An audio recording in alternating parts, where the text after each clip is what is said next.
참된 믿음과 회개는 무엇인가요? 라는 말씀을 가지고 함께 말씀을 나누겠습니다. 자, 우리 지난주는 우리 기억나시죠? 우리가 하나님의 진노와 우리가 저주를 피하는 방법에 대해서 말씀을 나누었습니다. 그래서 예수 그리스도를 믿고 그리고 생명에 이르는 회개와 은혜의 방편을 따라서 그걸 통해서 우리가 은혜를 받고 또 하나님께 갈 수 있다고 더 가까이 갈 수 있다고 말씀을 드렸습니다.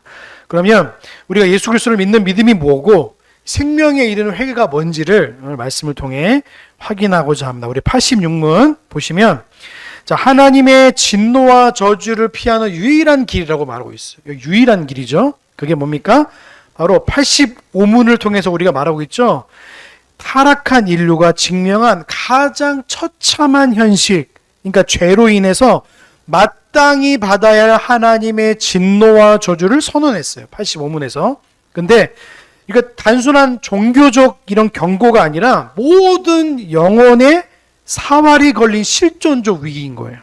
하나님께서 이 엄중한 공의의 심판을 피할 길로 우리에게 세 가지 방편을 요구했다고 말씀드렸어요. 첫 번째가 뭐였죠?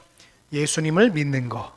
두 번째로 생명에 이르는 회개를 한 것과 그리고 은혜의 외적인 수단을 활용하는 것이라고 제가 말씀드렸어요.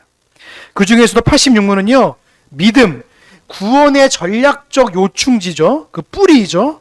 이 믿음은 죄인을 그리스도의 위격과 사역에 결합하는 유일한 수단이기 때문에 그런 거예요. 이 믿음의 본질을 오해하는 것이 구원의 길 자체를 상실하는 영적 자살행위와 똑같은 거예요. 자, 우리 86문 다시 한번 읽어보겠습니다. 답만 같이 봅니다. 시작.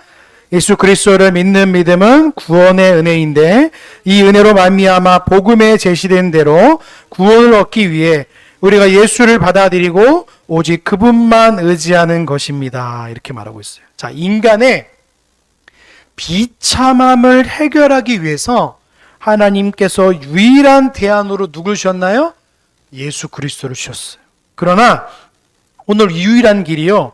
현대신학의 오염으로 인해서 심각하게 훼손되고 있습니다. 현대신학은요. 예수님을요. 신으로 인정하지 않으려 하는 시도가 있습니다. 그러니까 현대신학의 변질이 뭐냐면 오늘날 예수는요. 더 이상 성경이 증언하는 유일한 중보자가 아니에요. 참 무섭죠. 현대사회는요. 각자의 기호와 목적을 따라 다양한 예수를 만들어냈어요. 그래서 이런 소스 컨테스트가 지적하듯이 대한민국에만 자칭 재림 예수가 160명에 달한다고 합니다. 엄청 많죠. 그러니까 이 시대가 얼마나 영적으로 혼란한지를 극심하게 단적으로 보여주는 예가 된 거예요. 여러분, 봉고가 되어보는 그리스도 혹시 아시나요? 여러분, 승합차 대표 상표가 봉고잖아요. 모든 승합차가 일컫는 보통 명사가 되어버렸듯이 예수 그리스도라는 그 이름이 독특한 구원론의 실존을 잊어버리고 기복신앙의 도구나 아니면 사회 해방의 상징으로 소비가 되고 있어요. 그러니까 자유주의 신학이 뭐냐면 예수를 가난한 자를 위한 혁명가나 도덕적 스승으로 격화시킵니다. 그래서 그분의 신성을 제거하는 비신화를 작업에 몰두해 왔습니다. 현대신학이요. 신학이 발전해 온다고 좋은 게 아닙니다. 신학이 발전할수록요. 거기에다가 예수님의 유일하신 구원하심과 중보의 사역을요. 다 깎아버렸어요. 그래서 예수를 그냥 한 명의 인간 예수로 자꾸 보려고 그러는 거예요. 그러니까 요즘에 많은 목사님들이 예수님을 설교할 때 어떻게 설교하냐면 도덕 선생 정도로만 이해합니다. 물론 구원을 주셨지만 그 구원에 대한 그 이면에 대한 설명이 아니라 그냥 예수님은 이런 분이야. 예수님은 그냥 단순히 우리에게 좋은 말씀을 주신 분이고 예수님은 그냥 단순히 그냥 하나님께서 보내신 그냥 사람이야 정도로만 이렇게 이해하는 사람들이 굉장히 많이 시작했습니다. 이 불툼이라는 이 신학자가 있거든요. 이 사람은요. 성경에서 신화적인 요소들을요. 다 걷어낸다는 명목 아래 진리 자체를 다 제거했습니다. 그래서 오병이어 기적을요. 초자연적 창조가 아니라 군중들이 도시락을 숨겨서 꺼내서 나눈 미담으로 왜곡을 해버립니다. 그리고 또 성전 정화가 예수님의 거룩한 분노가 아니라 혈기 어린 청년의 돌출 행동으로 치부해버려요. 그리고 출애굽의 사건들, 그리고 홍해가 갈라졌다는 것을 어떻게 설명하냐면 이렇게 설명합니다. 갈대밭을 지나갔다고 말해요.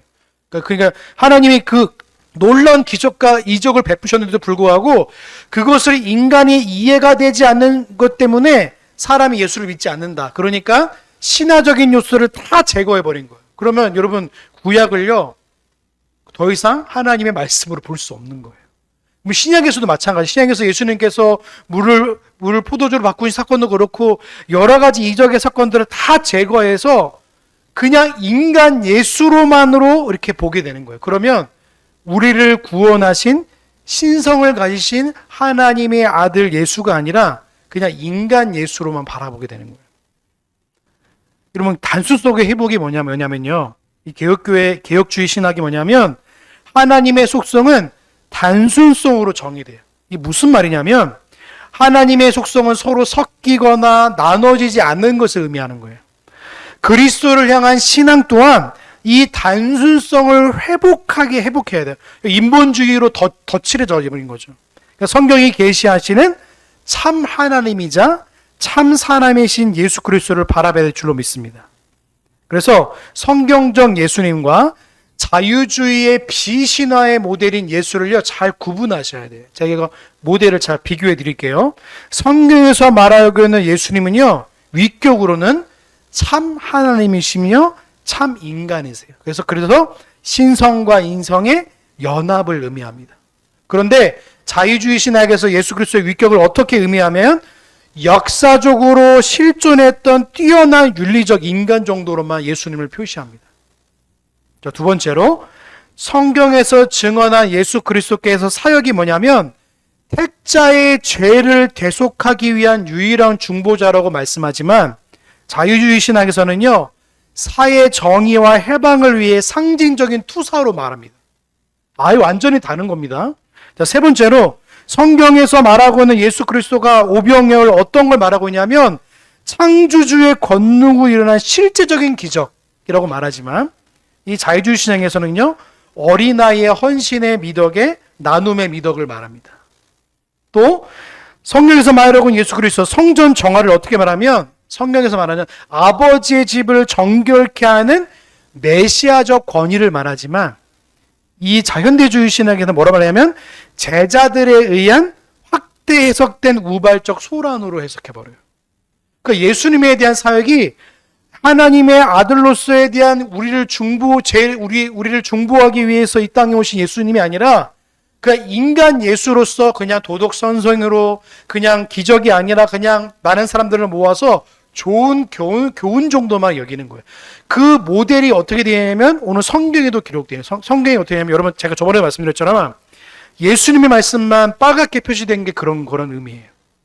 여러분 예수님께서 말씀하신 것만 표시하면요 그게 하나님 말씀이라고 다른 거는요 말씀일 수도 있고 말씀이 아닌 거라고 이렇게 해버리는 거예요. 그럼 성경 자체를 다 믿지 않는다는 걸 반증하고 있는 거예요.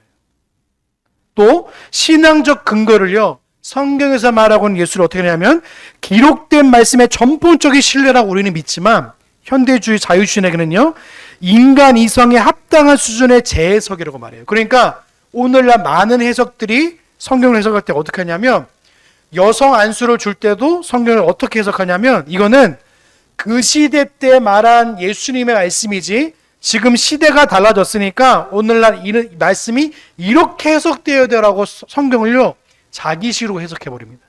그러니까 여성주의 신학, 여성신학, 자유신학, 해방신학부터 해가지고 온갖 신학이라는 이름이 붙여져가지고 성경을 아주 훼손시키는 일까지 벌어지게 되는 거예요. 여러분 믿음의 본질이 뭐냐면 단독사역인가 협력사역인지 잘 살펴보셔야 돼요. 자, 우리 믿음은요 인간의 결단이나 심리적 동의로 이해해서는 안 됩니다. 타락한 인간은요 전적인 부패 상태에 있으므로 그 의지가 죄에 매인 노예 의지입니다. 따라서 믿음은 인간 내부에서 발현되는 능력으로 예수 그리스도를 믿는 게 아니라 하나님께서 택하신 자들에게 거저 주신 선물인 거예요. 이거 꼭 기억하셔야 됩니다. 믿음의 3요소가 있습니다. 믿음은 단순히 뜨거운 감정이 아니라 개혁주의에서는 믿음의 요소를 3가지로 구분합니다. 첫 번째가 지식입니다. 복음의 핵심적인 진리에 대한 객관적 인지를 말해요. 그게 하나님을 아는 지식이라 말해요. 두 번째, 동의입니다. 그 지식이 진리임을 인정하는 지성적 동의입니다. 세 번째, 신뢰입니다. 그리스도께 자신을 전적으로 맡기는 의지적 이 신뢰를 말하는 거예요. 그러니까 믿음이 3개입니다. 지식, 동의, 신뢰입니다. 근데 현대주의 신학은요, 지식을 무시한 채 감정적 고조만을 구원으로 착각해요. 그러나 바른 지식이 없는 동의와 신뢰는요, 심리적 투사에 불과한 거예요. 믿음은 내가 믿고 싶어서 믿는 능력이 아니라 성령 하나님께서 내 지성과 의지를 굴복시키셔서 외부로부터 주입되어지는 초자연적 역사, 즉 단독사역인 겁니다. 협력사역이 아니라 단독사역인 거예요. 그래서 구원의 효력이 있는데 이게 뭐냐면 택자를 위한 그리스도의 온전한 중보입니다. 예수님의 죽으심은요, 막연히 모든 인류를 구원의 가능성을 열어두고 미완석 교환곡이 아니에요. 예수님은요, 창세전에 선택된 자기의 백성들을 위해 단번에 돌아가심과 부활하셔서 완전한 속죄를 이루신 거예요. 그래서 신인 협력설이라고 하고 있는 모든 것들을요, 우리는 어떻게 표현하냐면 신성모독이라 표현합니다. 로마 카톨릭과 알미니안주의 신학은요, 신인 협력설을 말해요.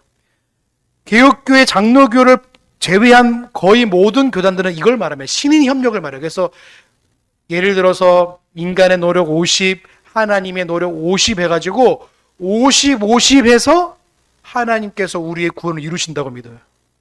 여기에 맹점이 뭐냐면 그리스도의 십자가를 불안정한 곳으로 모독해버립니다. 만약 인간의 반응 여부의 구원이 결정되면요, 그리스도는 십자가에서 다 이루었다가 아니라 누가 올지 모르니 기다리겠다고 말씀하셔야 되는 거예요. 전혀 다른 겁니다. 그래서 이런 패션 오브 크라이스트 좀 있으면 이제 사순절 지나가면 또 이제 뭐 하냐고 있냐면 한국교회가 영화 틀어줍니다. 이제 반드시 하는 행태들이 거의 똑같아요. 영화 틀어줘가지고 패션 오브 크라이스트 보면요, 뭘 보여주냐면 그리스도의 고난을 육체적인 참혹함으로 묘사해서 인간의 감정을 자극해버립니다. 그러나 이러한 감정적인 것은요, 위험한 거예요. 예수 그리스도의 대속사역은요, 눈물로 동의하는 게 아니라 말씀이 선포하는 속죄의 완전성을 지식으로 붙잡는 거예요. 다른 겁니다. 속죄의 효력은요, 아담으로부터 마지막 택자에 이르기까지 하나님의 영원한 계획과 작정 속에 확실하고 분명히 집행되는 거예요. 지금도 이루어가고 있는 거예요. 그래서 우리가 믿는 사람, 믿지 않은 사람을요, 쉽게 정죄해버리면 안 되는 거예요. 왜요? 그건 하나님이 구원을 이루시기 위한 작정과 예정이기 때문에 그러는 거예요. 그래서 경건과 학문이 균형적으로 나아가요. 그래서 소리문답 86문의 가르침은요, 지적 유의가 아니라 성도의 삶을 지탱하는 실정적 원리입니다. 우리는 감정의 유혹을 조심히 거부해야 돼요. 카톨릭에서는요, 이런 거를 극대화시킵니다. 그래서 카톨릭 그 성당에 들어가면요, 요즘은 이제 촛불 안 킵니다. 예전에는요, 진짜 초를 켰어요. 그리고 음악을 정말로 경건한 음악을 틀어놓고, 그리고 예수님 앞에 예수님 상이 십자가 못 판 그걸 집중하게 만들어요. 그것을 하나님의 은혜로 착각하게 만드는 거예요. 그럼 소스 콘서트가 뭐냐면 하나님의 말씀에 집중하지 못하게 만드는 거예요. 외부적인 것을 다 집중해 만드는 거예요. 그래서 오늘날 그것을 카톨릭을 닮아가려는 시도가 교회에 많이 나타나는 거예요. 그래서 예전에는요, 졸다가 촛불에 머리카락 타는 일들이 많았어요. 감각적으로 몰입하는 신앙이 아니라 파이프 오르간이 얼마나 웅장한지 아세요? 그러면요, 사람들이 그냥 자기도 모르게 일어서서 모자를 벗기도 하고 머리를 숙이기도 해요. 근데 이거는 잠깐의 감동일 뿐이지 하나님을 아는 지식에서 나오는 경건이 아니에요. 그래서 저는 경건과 학문을 잘 생각하셔야 돼요. 사도 바울이요, 다메섹 도상에서 예수님을 만난 후에 곧바로 사역에 뛰어들지 않았어요. 그는 14년이라는 긴 세월 동안 율법을 재해석하고 그리스도를 깊이 알아가는 훈련의 과정을 분명히 거친 거예요. 근데 우리는 그걸 몰라요. 그냥 예수님 만났으니까 당장 뛰어가고 예수님 전한 게 아닙니다. 14년이라는 세월이 분명히 필요했던 거예요, 바울에게는. 그래서 이 14년이라는 시간 동안 그리스도를 깊이 알아가는 훈련의 과정과 이걸 거친 거예요. 그래서 참된 신앙은요, 성경적 경건과 바른 지식이 결합될 때 완성되어지는 거예요. 하나님을 아는 지식이 없으면요, 바른 믿음을 구현해낼 수 없는 겁니다. 그러니까 세상은 끊임없이 부모, 자식, 물질을 의지하러 계속 유혹해요. 그러나 구원의 유일한 방편은요, 오직 그리스도만을 영접하고 그분을 의지하는 것이라고 말하는 거예요. 그래서 이 교리는 딱딱하게 느껴질 수 있지만 이 딱딱한 양식을 소화하는 자만이 흔들리지 않는 구원의 확신 위에 설 수 있는 거예요. 그래서 우리가 믿는 예수가 누구인지 끊임없이 성경을 통해서 확인하고 확인할 때 진짜 내가 믿는 예수가 아니라 성경에서 말씀하신 예수 그리스도를 믿는 줄로 믿습니다. 그래서 오직 예수 그리스도 안에만 영원한 생명이 있습니다. 자, 87문입니다. 자, 87문 우리 답만 우리 같이 한번 읽어보겠습니다. 시작. 구원의 은혜인데 이 은혜로 말미암아 죄인은 자기의 죄를 바로 알고 그리스도 안에 있는 하나님의 자비를 깨달아 죄를 슬퍼하고 미워함으로 죄에서 떠나 하나님께 돌이켜 굳센 결심과 노력으로 새롭게 순종하는 것입니다. 그래서 믿음과 회개가 분명히 나타나요. 여러분서 생명에 이르는 회개를 한마디로 말하면 하나님의 은혜가 빚어내는 영혼의 회개입니다. 말이 좀 어렵죠? 하나님의 은혜가 빚어지는 영혼의 회개, 돌아감이 생명에 이르는 회개예요. 여러분, 우리가 소요리문답 85문을 통해서 우리가 죄가 마땅히 받아야 할 하나님의 진노와 조전한 참혹한 현실에 우리가 직면했잖아요. 그 절망의 시면 앞에서 죄인이 할 수 있는 일이 아무것도 할 수 없음을 고백하지 않을 수가 없어요. 그러나 하나님께서는 우리가 그 비참함 속에 영원히 매몰되도록 내버려 두지 않았어요. 바로 우리가 살펴볼 87문이 생명에 이르는 회개가 하나님께서 친히 마련한 유일할 피할 길이자 구원의 통로라고 볼 수 있는 거예요. 자, 85문이 인간의 전적인 무능력을 선언했다면 87문은 그 무능한 죄인이 죄인을 이끌어 생명으로 옮기시는 하나님의 구체적인 처방을 제시하는 거예요. 자, 회개는요, 우리가 구원을 얻기 위해 바쳐야 할 의무이기 전에 하나님께서 우리에게 요구하시는 동시에 친히 베풀어 주신 은혜의 수단입니다. 우리의 걸음으로는 결코 도달할 수 없는 생명의 길을 하나님 우리 앞에 펼쳐 놓으신 것인 거예요. 그래서 이제 우리가 이 회개가 어떻게 인간의 공로를 배제하고 오직 하나님의 주권적인 역사로만 가능한지를 우리가 살펴보려고 하는 거예요. 자, 회개의 기원이 뭡니까? 자, 회개의 기원이요, 인간의 공로일까요? 하나님 주권적 은혜일까요? 그렇죠. 많은 이들이 회개를 인간이 결단하여서 하나님께 드리는 조건으로 오해합니다. 그래서 참된 개혁주의 신학은요, 회개가 철저히 하나님의 은혜에서 시작됨을 선포합니다. 그래서 하나님께서는 제1원인으로서 우리의 마음을 움직이시고 우리는 그 은혜의 압도적인 역사 앞에 반응하는 제2원인으로서 우리의 의지를 사용해서 회개에 이르게 되는 거예요. 말이 좀 어렵죠? 하나님이 인간을 로봇처럼 다루시는 것이 아니라 우리의 자유로운 의지를 은혜의 통로로 사용하셔서 당신의 주권적 목적을 이루시는 신비로운 섭리인 거예요. 성도는 기억해야 돼요. 이걸 마틴 루터가 분명히 말하고 있죠. 거듭난 자의 의지조차 본성적으로는요, 죄의 메인 노예 의지라고 말했어요. 하나님께서 죄의 비참함을 깨닫게 하시고 마음을 돌이키지 않으신다면 그 누구도 어느 누구도 회개할 수 없는 거예요. 우리는 회개를 인간의 공로로 치부하면서 그리스도의 완전한 속죄를 훼손하는 시도를 단호히 배격해야 돼요. 특히 1904년 이런 미국 북장로교회가 무슨 짓을 했냐면 신앙고백서에 수정을 가해버렸어요. 우리 웨스트민스터 신앙고백서 있죠? 여기 지금 이게 원래는 이게 만들어졌을 때 33장만 있었습니다. 근데 미국 북장로교회가 무슨 짓을 했냐면 여기도 2장을 더 넣었어요. 뭘 넣냐면 성교에 대해서 또 성령에 대해서. 그게 무슨 말이냐면 이 신앙고백서는 옛날에 만들어졌고 성교에 대한 말도 없고 성령에 대한 말도 없으니까 추가적으로 삽입한 거예요. 근데 잘 보시면요. 성령 하나님은 이미 나와 있어요. 신론에 대해서. 성교도 마찬가지고. 근데 이런 이해가 없이 그냥 이거를 수정해버려서 로마 카톨릭에 대한 경계심을 완화하고 알미니언주의 성향으로 흘러갔던 모든 여서 전체를 우리 잊지 말아야 돼요. 그래서 성교의 방향을 틀어가지고요.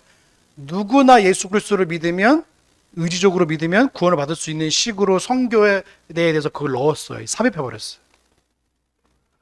그러니까 이게 얼마나 무서우냐면 공로주의가요.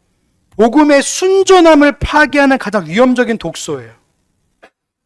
그래서 오늘 장로교회다 지금 합동측 장로교회에서 무슨 일을 벌이냐면 존 오웬이라는 이 회중주의적 장로교도를요 소개하고 있습니다. 합동측 목사님들이, 그래서 교수님들이 그걸 뭐라고 말하냐면 죄를 내 능력으로 죽일 수 있다고 가르치고요.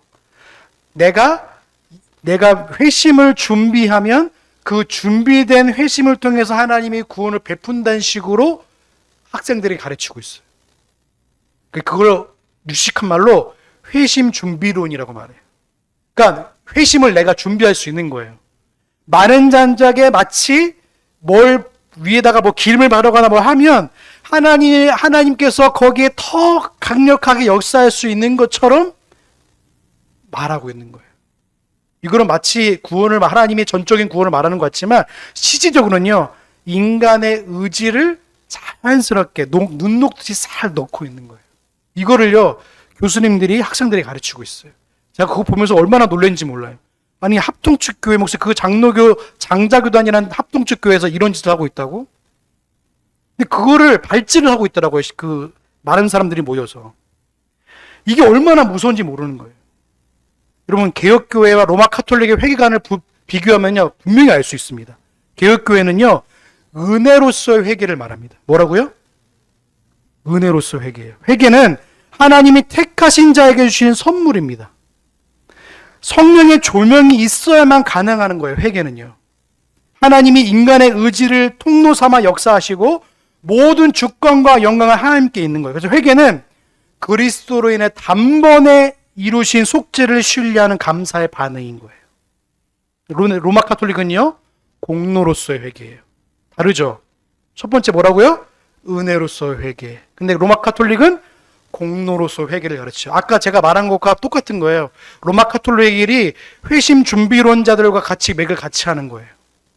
내가 공로로서 어떻게 조금이라도 노력을 의지를 가하면 하나님께서 회개할 수 있는 길을 열어놓으신다는 말과 똑같은 거예요. 그래서 고해성사, 금식, 무릎으로 계단을 오르는 고행, 그리고 심지어는 카톨릭은 뭐 하냐면요, 자기의 등을요, 채찍으로 때립니다. 왜요? 죄를 이렇게 하면 하나님이 용서해 줄 거라고. 자기를 쳐서 복종시킨다는 걸 그런 의미로 받아들이는 거예요. 그래서 인간의 정성이 구원의 분량을 채워야 한다는 공로주의로 귀결돼가지고 그리스도의 대속을 모독합니다. 그래서 불완전한 회개를 보충하기 위해서 면죄부나 연합과 같은 비성경적 교리를 동원하는 거예요.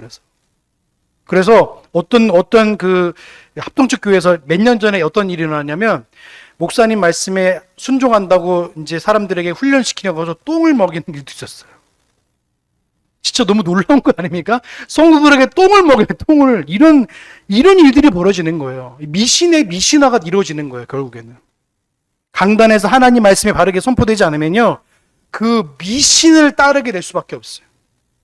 그래서 회개가 이처럼 인간의 공로가 아님을 확립할 때 비로소 우리는 회개를 구성하는 내적인 요소들이 어떻게 우리 영혼을 변화시키는지 살펴볼 수가 있어요.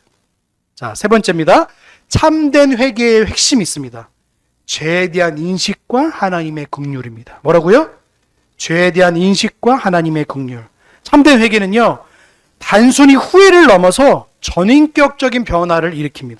그 첫걸음이 뭔지 아세요? 성령의 조명을 통해 자기의 죄를 비참히 여기는 거예요. 아는 거예요. 이는 도덕적 가책이 아니에요. 하나님 앞에서 나의 죄가 얼마나 비참하고 원통한 것인지 뼈저리게 인식하는 거예요.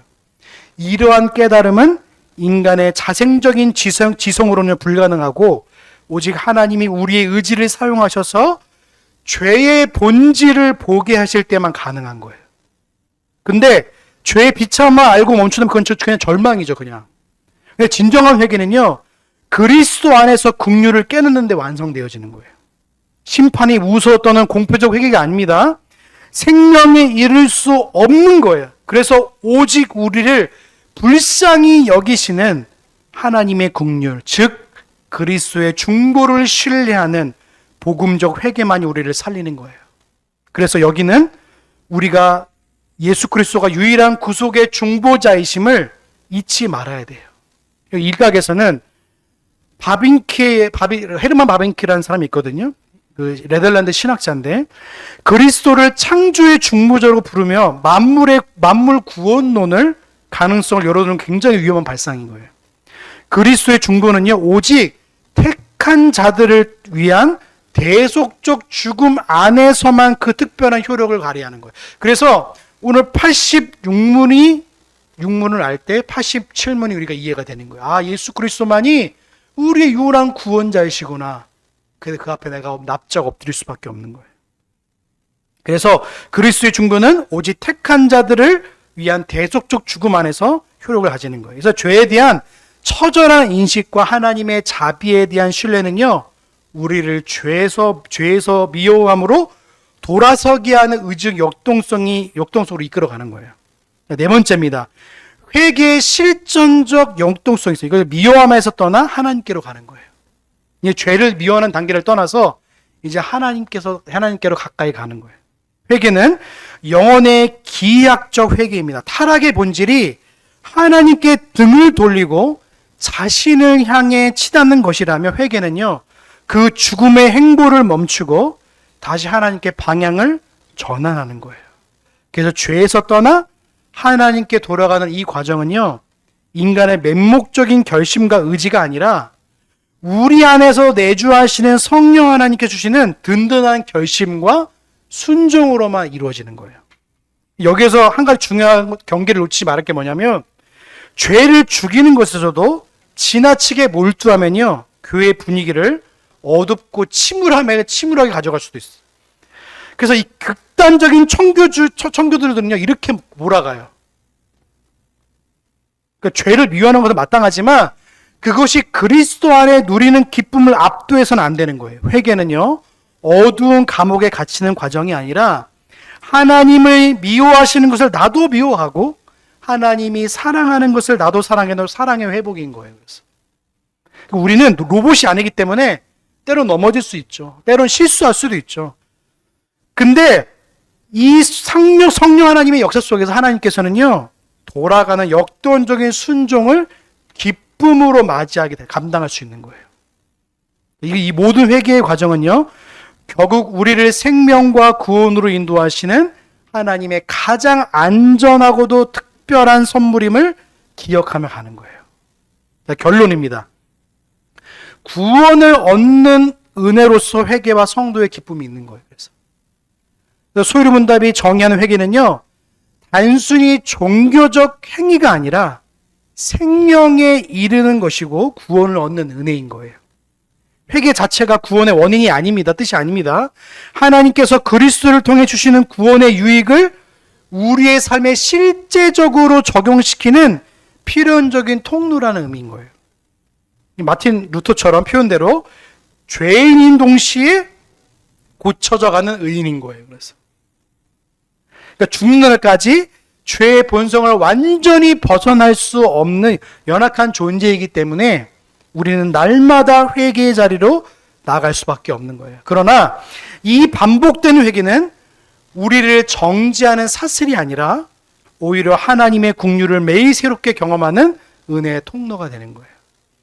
우리가 흘리는 회개의 눈물조차도요, 하나님이 우리 의지를 사용하셔서 흘리게 하시는 은혜의 산물을 고백할 때 우리의 회개는 비로소 참된 기쁨이 되는 거예요. 그래서 단순히 그냥 사순절날, 고난주간 그냥 이럴 때 그냥 영화 한 편 보고 울고 짜고 하는 게 아니라, 그게 회개가 아니라 날마다 그리스도의 은혜에 감사하면서 내가 그 비로소 주님의 기쁨의 은혜를 경험하며 살아갈 수 있는 거예요. 여러분, 죄의 비참함을 깨닫는 순간에 겸손과 그 죄를 덮으시는 은혜를 누리는 기쁨 사이에서 거룩한 균형을 잡아야 되는 거예요. 그래서 죄의 비참함을 깨닫는과 동시에 그 죄를 덮는 기쁨이 있는 거예요. 그래서 그 회개는요, 결코 가벼운 것이 아니지만 동시에 하나님의 사랑 안에서 가는 가장 안전하고 복된 길인 거예요. 근데 회개를 가르치지 않으면 바른 믿음으로 갈 수 없는 거예요. 그래서 믿음과 회개는요, 하나님의 거룩하심을 닮아가는 신앙인의 중요한 두 축인 겁니다. 그래서 하나를 잃어버리면 어떻게 되냐면 그냥 단순히 예수 그리스도를 믿는 것에만 집중하지 회개로서의 우리가 어떻게 주님을 닮아가는지에 대한 부분을 신경 쓰지 않는 거예요. 그래서 한국교회가 그래서 회개를 잃어버렸다는 거예요. 믿음에 대해서는 그렇게 강조하는데 회개를 말하지 않는 거예요. 그래서 여러분 꼭 기억하십시오. 날마다 회개를 통해서 생명의 풍성함을 누리고요, 동시에 우리가 우리를 기다리시는 하나님 아버지의 기쁘게 돌아가는 성도의 삶이 되는 거예요. 그래서 우리가 믿음과 회개를 동시에 가져가는 거예요. 우리 장로교는요, 이 두 개를 같이 갈 때 진짜 성도로서 삶을 살아가는 거예요. 그래서 한 주간도요, 우리가 믿음과 회개로 살아가시길 주의 이름으로 소망합니다. 그래서 하나님을 더 알아가시고 또 우리를 어떻게 인도하시는 성경을 통해서 예수 그리스도를 발견하고요, 그리고 내가 하나님께서 우리를 구원하신 그 참된 은혜로서 기쁨을 누려가는 거예요. 성도로서 죄에 억눌린 게 아니라 그 죄를 덮으고도 남음이 있는 하나님의 기쁨을 향해서 걸어가는 거예요. 한 주간도요, 믿음과 회개로 살아가는 성도님들 되시길 주님의 이름으로 소망합니다. 기도하겠습니다. 사랑하는 하나님, 감사합니다. 오늘 참된 믿음과 회개에 대해서 말씀을 나누었습니다. 우린 참으로 연약하여서 하나님께서 기쁘시고자 하는 그 믿음이 무엇이고 또 성경에서 말하고 있는 회개와 말씀이 무엇인지를 늘 잃어버릴 때가 많습니다. 날마다 성경에서 말하고 있는 예수 그리스도를 알아가게 하시고 또 회개를 통해서 주님이 기뻐하는 길을 걸어가는 성화의 길을 걸어가는 우리 성도를 될 수 있도록 은혜를 베풀어 주시옵소서. 감사 영광 올려드리오며 우리를 구원하신 예수님의 이름으로 감사하며 기도하옵나이다.